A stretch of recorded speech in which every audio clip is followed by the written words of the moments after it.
দক্ষিণ চব্বিশ পরগনার সাতগাছিয়ায় বিজেপি নেতাকে মার, বিজেপি মণ্ডল সভাপতিকে মারধরের অভিযোগ। তৃণমূল উপপ্রধানের বিরুদ্ধে সদাল বলে হামলার অভিযোগ। আরো কথা বলবো, সমীর রয়েছে সঙ্গে। সমীর, কি ঘটেছে? দক্ষিণ চব্বিশ পরগনার সাতগাছিয়া বিধানসভার মধ্যে গ্রাম পঞ্চায়েত, সাতগাছিয়া গ্রাম পঞ্চায়েত, এইখানে ধনচেবেরিয়া বলে একটি জায়গা আছে। সেই ধনচেবেরিয়া এলাকায় নলবাহী পানীয় জল সরবরাহের জন্য বাড়ি বাড়ি কল দেওয়া হচ্ছে। সেই কলের কেন্দ্র করে উপপ্রধানের সঙ্গে এবং বিজেপি মন্ডল সভাপতির মারামারি হয় এবং ওখানকার যারা জল দিচ্ছিল, যে কন্ট্রাক্টর, তাদেরকেও নাকি মারধর করেছে মন্ডল সভাপতি।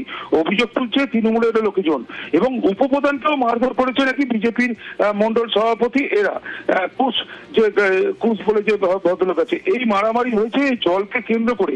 এই বাড়িতে কে জল নেবে আর কে জল দিচ্ছে না, সেইটা কেন্দ্র করে মারামারি করার পরেই তারপর সেখানে দুজনেই আহত হয়, দুজনকেই হাসপাতালে নিয়ে যাওয়া হয়।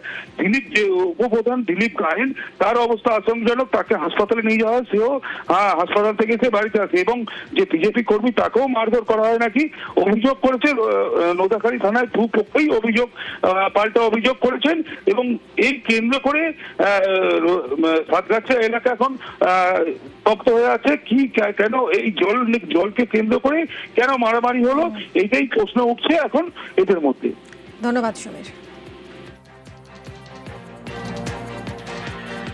হাতে হয়েছে, বুকেও লেগেছে, শ্বাস নিতে কষ্ট হচ্ছে আমার, পেটেও লেগেছে, আমার হাঁটুতে মেরেছে। কি দিয়ে মারধর করলো?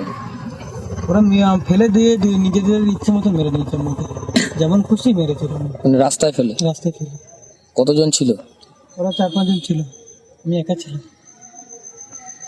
প্রতিবাদ করাতেই কি মারধর? হ্যাঁ, আমি শুধু বলেছি একটা গ্রামে একদিকটা জল যাচ্ছে আর একদিকটা জল যাচ্ছে না কেন, সেটা কি আমাকে বলবে একটু, এটুকুই বলেছি। কে মারধর করলো? উপপ্রধান?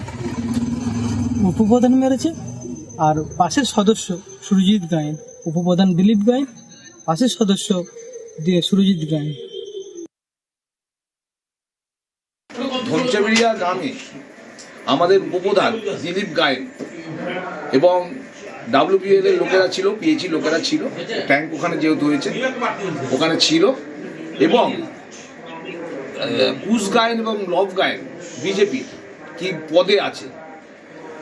তাদের প্রশ্ন যে আমাদের এখনো জলের কানেকশন বাকি কেন, 2-4 জায়গায় বাকি আছে, 2-4 ঘর হয়তো পাইনি, এবং আমাদের উপপ্রধানের গায়ে হাত দিয়েছে ওই বিজেপির নেতারা, তার জন্য আজকে থানায় কমপ্লেন করা হয়েছে।